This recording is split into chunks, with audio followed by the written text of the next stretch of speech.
Tonight on the Q30 News Nightcast, the crime rate may be down in New Haven, but the murder rate is rising.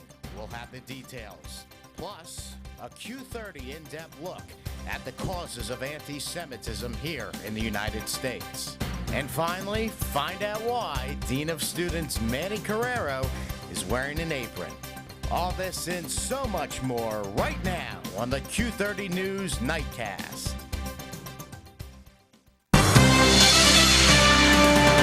Live from the Ed McMahon Center, this is the Q30 News Nightcast.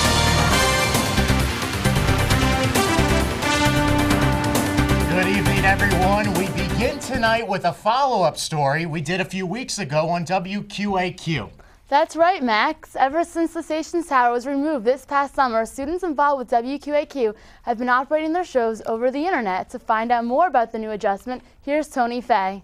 Line 1, you're on WQAQ. Views from the nosebleeds. How are you today? Since 2004, WQAQ has been streaming live over the internet at WQAQ.com.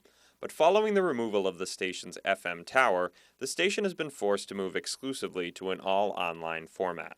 According to WQAQ station manager Paula Ramo, the reaction of DJs to the new WQAQ has been mixed. You have DJs that are, especially new DJs, that are appreciative of the fact that they can stream online and people from home, family members, friends can listen to them. But the more experienced DJs are disappointed because they do like knowing the fact that they are broadcasting over an FM frequency, and it is as easy as turning on a radio in your dorm room or, in the student center. Christopher McLaughlin, WQAQ's Director of Promotions and co-host of the popular Truffle Shuffle program, says that listenership has probably declined since the switch. The small audience that we used to gain through just having radios just in people's cars or in the bathrooms of residential halls, people who would just randomly walk by and listen, that's how we used to gain most of our audience. So unfortunately, we are still losing audience members. Well, in the past, our main promotion was highlighting that we were 98.1 FM, and as a radio station, it's easy to tell people WQAQ radio station 98.1 FM. Putting 98.1 FM makes it understand it's a radio station. Whereas you put WQAQ on WQAQ.com, people become they're really not sure what it is. There remains much talk regarding if and when WQAQ's tower will go up again. However, if WQAQ does not begin broadcasting on an FM frequency again soon, they risk losing their 98.1 frequency altogether and will remain an online station indefinitely. Tony Fay, Q30 News. On Sunday, SGA held an event called Dog Tooth, or Got Food spelled backwards. The goal of the event was to show students quick and simple recipes to use while cooking in the dorms. Students enjoyed free food, menus from local restaurants, and a personal cooking lesson from none other than Dean of Students, Manny Carrero. A brand new Quinnipiac poll shows that U.S. Senator Joe Lieberman has pulled ahead to a 17-point lead over Democratic challenger Ned Lamont. Today, the third and final televised debate took place, giving Lamont a chance to win back some voters. Lamont may also get a boost from Democratic Senator John Kerry on Wednesday when he campaigns alongside him. Quinnipiac has recently announced that starting soon they will be offering a new theater major. With all the details, here's Fallon Mollerman. That's right. Both current and prospective Quinnipiac students will now be faced with a greater variety of major options here at Quinnipiac. After much push and pull, the College of Liberal Arts will now be doing theater as a major. Previously, theater was only done as a minor. However, there is some information that one ought to know before switching into or declaring a theater major. This theater major is set to be official and ready for declaring in the fall of 2007. There are 4 specific areas of focus in this major. They are generalist, theater education, theater production and administration, as well as theater and the community. The major was really a 6-year-long work of progress driven by Quinnipiac students, but with great support given by both faculty and administration. The major will require at least 1 internship, and the theater department will once again be working closely with the Long Wharf Theater as they have in the past and present. Currently on Stage 2 at the Long Wharf Regional Theater is Quinnipiac's main stage production of As You Like It. For all you theater enthusiasts, there are auditions coming up for Quinnipiac's Fourth Wall Theater Company's production of The Red Badge of Courage and Quilters, a musical, at 7 p.m. December 5th at the Black Box Theater. Coming up November 10th through the 12th is Fourth Wall's production of The Return to Morality, a political satire mixing wit and wisdom. Directing the production is senior Jack O'Brien. For any students who have any questions about this theater major, upcoming auditions, or performances, please contact Crystal Bryan at 582-8394. Well, that certainly makes me happy as both a thespian and a patron of the arts. It is, however, wonderful to report that Quinnipiac is indeed opening its doors to all forms of art. How Quinnipiac students will take this new major in? Well, that's up to them. I'm Fallon Mullerman, reporting for Q30 News. Thank you, Fallon. Also in New Haven, crime is down overall, but the murder rate is up by 50%. Civic leaders and police say the problem is mainly gangs, and they want to find a way to rein them in. Jackie Clark has the story. New Haven is known for its prestigious university, beautiful New England scenery, and its history-packed museums. But underneath all this beauty lies a city of violence. Many are hoping to put that to sleep. Well, it's sort of obvious that we've had a lot of problems in this ward. I think the thing that really sparked it was the fact that this past summer, 2 13-year-olds were killed, and as a result of gun violence. And so that's sort of what sparked it. You know, we felt that there was a need for a curfew at that point. Greg Smith is just one of many parents who's trying to keep kids off the streets of New Haven. A group of concerned citizens have come together to propose a new curfew law. Under this proposal, children 17 and under would have to be home at 10, unless with an adult. Alderwoman Joyce Chen says this law isn't only for children, but it will help the parents get their act together. After we identify these young people, the ordinance dictates that we will bring them home, or the police will bring them home and talk to the parent. Former Alderwoman Olivia Martson doesn't necessarily think sending them home will solve the problem. Who knows what their home life is like? Maybe they don't want to go home. Maybe it's really bad. She isn't the only one who is skeptical of the proposed law. Many people feel like patrolling the streets is far from the solution. And I don't know who's advocating this, but it's a long-term problem that requires a long-term solution. Within the next few months, we should know the outcome of their proposal. But what we don't know is how the law will be enforced. Police officers are saying they're busy enough as it is. Chen hopes that both parents and police officers might come together to get the kids in when the clock strikes 10. In New Haven, I'm Jackie Clark, Q30. Also in New Haven tonight, the police officer who was struck by an SUV while directing traffic last Tuesday has died. 17-year veteran Dan Pagagli passed away this past Saturday. The man who drove the car that hit Pagagli is John Walker Jr., an appellate court judge from New York. New Haven Police Chief Francisco Ortiz says a lengthy investigation will be needed to determine what exactly happened. Hampton Town Hall was busier than usual during the zoning board's last biweekly meeting. That's because for the third time, a developer wants to dig a gravel pit in Hampden, prompting residents to show up in protest. Pat Salvis has the story. They came in groups and they came alone. Some were old and some were young. But what they all had in common was they were tired of hearing about the proposed gravel pit. The proposed pit is to be built off Whitney Avenue near the Cheshire border. Residents are worried that this will create many problems in the neighborhood. Traffic, for starters. Up to 60 trucks a day hauling sand and gravel will be coming and going from the pit. First reaction is I'm against it, and that would be because of the amount of traffic that's going to be added to Whitney Avenue, which is already a problem, at least to that section of town. Sunwood Development is trying to turn the property into a gravel pit they feel will help benefit the community. We're not coming in and clear-cutting the entire site. Number one, 30 of the 40 acres aren't going to be touched at all. But residents and environmentalists don't think that this is true. Ted Garzell is the president of Trout Unlimited, an environmental group focused on wetland preservation.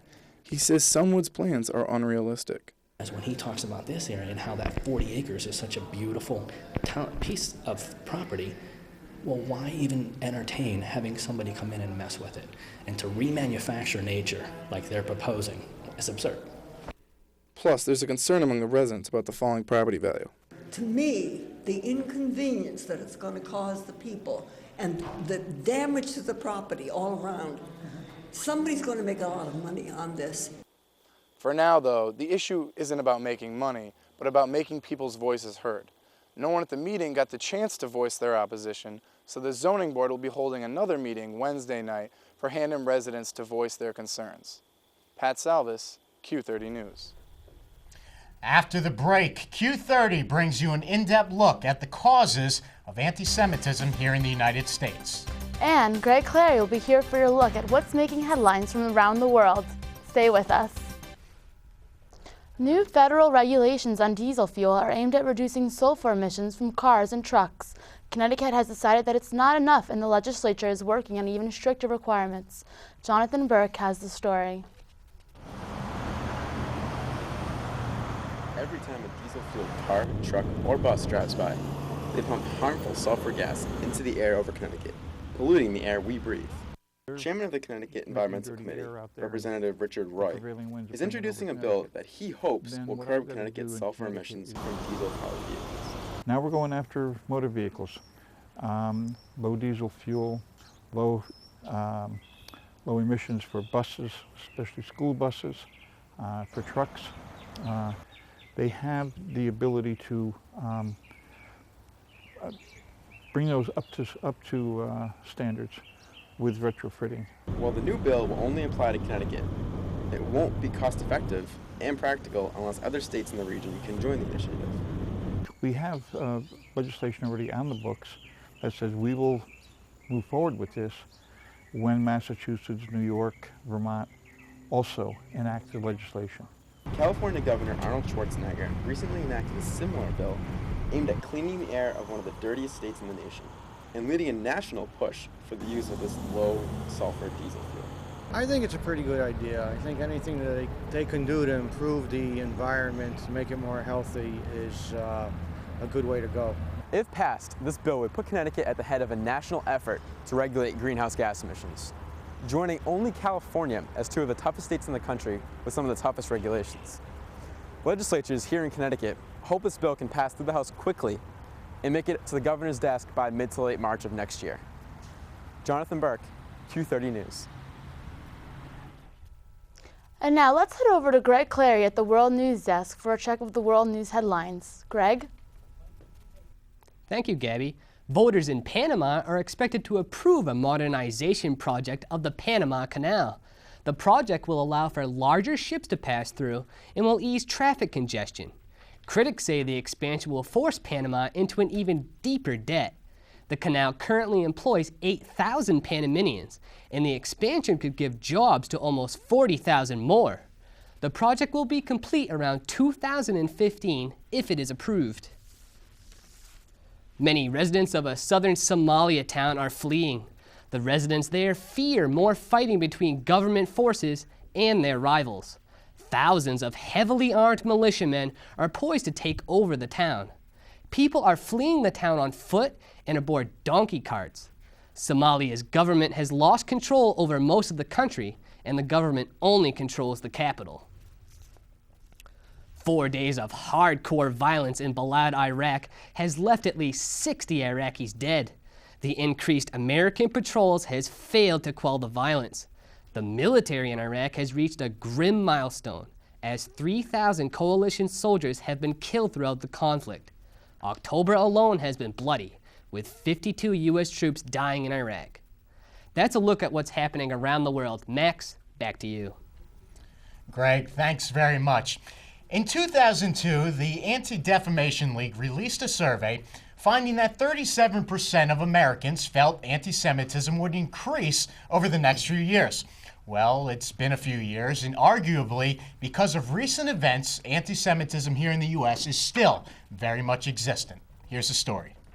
This is the area where the rioting always occurred. 2.5 years ago, Hillary Pasternak began her career as an office manager at the Connecticut Jewish Ledger in West Hartford. But it was last February that Pasternak began to notice something unusual on her way down to the Ledger office. I noticed written in the elevator on the wall, just in pencil, very small, something along the lines of Jews suck, something always having to do with Jews. And at first it was once a week, once every other week. And as it progressed over the next 8 months or so, it was about up to like 2 or 3 times a week. Pasternak and her co-workers had become the victims of an anti-Semitic act by the building's nighttime security guard. He has since been arrested. But that's just one of many incidents the Jewish community here in the U.S.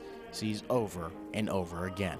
Rabbi Herbert Brockman of Congregation Mishkan Israel in Hamden, Connecticut, was also a victim of anti-Semitism. 11 years ago, someone spray-painted 3 8-foot swastikas on his synagogue wall. Brockman says that because of the way some Americans view Israel, that is why a number of people here in the U.S. dislike Jews. When the war in Lebanon broke out recently this past summer, there was an upsurge of support for Israel. As the war went on, the blip went down and people became more critical of Israel. One man who has always been critical of Israel and Jews here in the United States is Jeff Scoop, the commander of the National Socialist Movement. In a recent phone interview with Q30, Scoop said the following. We would have never had that, the World Trade Center attacked and other terrorist attacks on our soil if it wasn't for our support of Israel. Once support to Israel is completely cut off, we have no problems with other nations. Yet, it isn't just a hatred of Israel that is causing people to think anti-Semitically. The media have played a major role in contributing to the anti-Jewish mentality. Take South Park as an example. Oh yeah, well you're a stupid Jew. Jew. Shut your goddamn Jew mouth. Good job, Jew. Shut Jew. You're Jewish. You need Jewish. Jew. I told you Jewish people don't have rhythm. South Park, I think, is a really good example. Even though one of the show's creators is Jewish, Nancy Worthington, a communications professor at Quinnipiac University, says that shows like South Park can lead to a stereotypical state of mind against Jews. People use it as not necessarily a guideline for behavior, but they pick up the same jokes, and they don't really think about how it might actually offend someone in real life. Worthington says that news coverage coming from the Middle East can also contribute to anti-Semitism. One thing about the Middle East is that in general, I think our news media haven't done a very good job of covering it. Most Americans, if they don't have Jewish heritage or Arab heritage, most of us don't understand it. In 1925, Yale was one of the first of several schools throughout the United States that limited the amount of Jewish students. Of course, times have changed, but now Yale is being recognized for another first, the creation of an institute to study anti-Semitism. The name is called the Yale Initiative for the Interdisciplinary Study of Anti-Semitism. Charles Small is the director of the new institute, which is based out of Yale's Institution for Social and Policy Studies. He is very confident that the center will help educate people. So we hope to create a vibrant space of high-level, high-caliber scholarship where people from different disciplines and different perspectives will come together and debate and discuss and really try to get a handle of what's happening. Despite the opening of the Institute, with all that is happening in society today, whether it's over in Israel or on television here in the U.S., anti-Semitism is still what some people call a spreading disease. Max Winitz, Q30 News.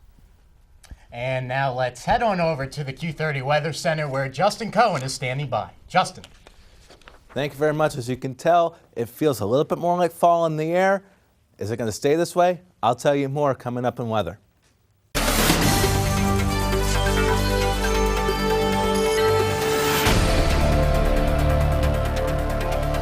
Well, folks, as you could tell, the sun was shining today, but it was a little bit chilly. Let's take a look at those temperatures in the area.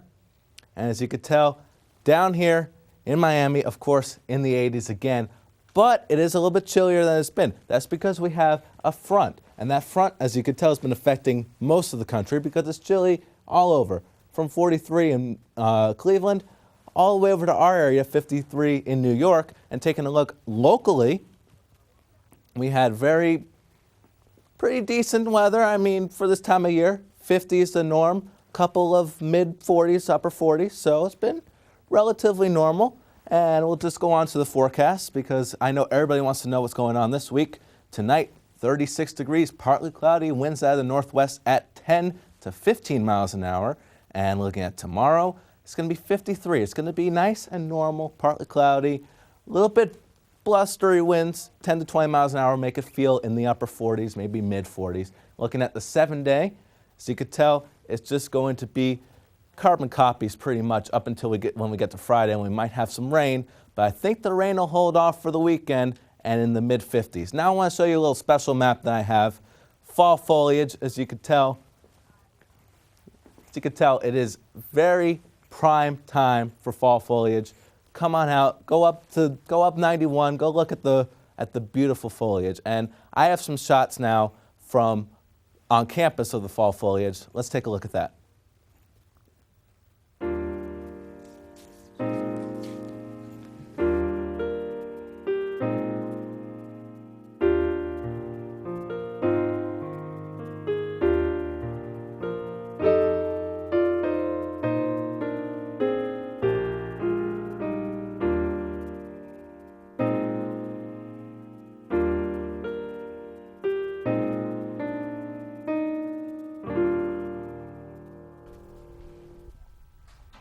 Thank you, Justin, for that beautiful image.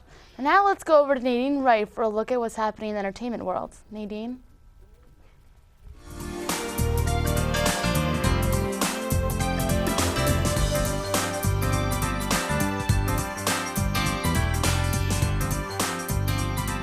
Actress Melissa Etheridge, 45, and her partner Tammy, age 31, are now the proud parents of twins. Tammy gave birth to their son, Miller Stephen, and their daughter Johnny Rose on Tuesday, and all are in excellent health. Etheridge also has 2 children from a previous relationship. The twins were conceived from an anonymous donor through artificial insemination, while Etheridge's other 2 children were conceived in the same way, courtesy of friend and rock legend David Crosby. Grey's Anatomy star T.R. Knight announced that he is gay in a statement to People magazine on Thursday. The 33-year-old actor hopes that people don't consider this to be the most interesting part of him. Knight plays Dr. George O'Malley on the popular ABC drama, and his television credits also include CSI, Crime Scene Investigation, and Law & Order Criminal Intent. A Minneapolis native, he began his career in the city's famed Guthrie Theater. Supermodel Claudia Schiffer says that today's catwalkers are too skinny to be attractive. Schiffer is among a chorus of voices speaking up about the trend among models and celebrities to be dangerously thin. Last month, organizers of the Madrid Fashion Week banned models below a minimum body mass index from the event's shows. Schiffer, a wife and mother, says that she doesn't have to worry about her weight since having children. So she eats chocolate and drinks whole milk every day, so she doesn't have to lose any more weight. That's this week's top entertainment stories. Now back to you guys at the desk. Nadine, thanks very much. And when we return tonight, sports is coming up with Drew Davis, and he has a lot to tell us regarding KU soccer, women's hockey, and women's field hockey as well. It's all coming up next in sports.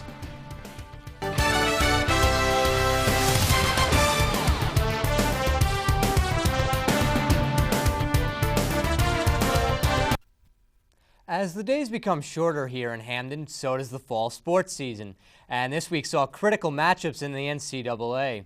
Women's field hockey went into a crucial weekend in which 2 games would decide their chances at staying pace with the NEC leaders or falling dangerously out of the playoff spots. After all was said and done, Anne-Marie Mangano may have had a say on why she should be the League Player of the Year. On Friday, she scored the game winner against NEC preseason favorite and previously NEC undefeated Lock Haven 1-0. Yesterday, she scored a hat trick as the Bobcats crushed St. Francis of Pennsylvania 6-0. With the win, Coach Becca Coley reaches a milestone with her 100th career victory, and those victories actually helped Quinnipiac clinch a playoff spot, so they'll be going back to the NEC tournament. After a strong start to the season, Dave Clark's team seems to be slipping in the home stretch. Friday's game against Fairleigh Dickinson was postponed due to weather, and yesterday the Bobcats fell 2-0 at home against Sacred Heart. They have dropped 3 straight Northeast Conference games and dropped their first at home since a September 17th defeat against Providence. Women's soccer is now 3 points behind 4th place St. Francis of Pennsylvania with only 2 conference games remaining. And finally, the women's ice hockey team has started their 2006-2007 ECAC campaign. They took on number 9 Princeton on Saturday afternoon. It was the 4th top 10 ranked opponent in the team's first 5 games. Jennifer McLean, Nicolette Leone, and Kristen Emmerich all scored for the Bobcats, but it wasn't enough against the talented Tiger team as the Bobcats fell 6-3. The team moves to 1-4 on the season and will play next Friday against Clarkson. That's a look at sports. Now back to Max and Gabby. Drew, thanks very much. And folks, that's going to do it for us here tonight. Thank you for watching. We'll be back next Monday, but for the latest, log on to Q30.org. For all of us at Q30, have a great night.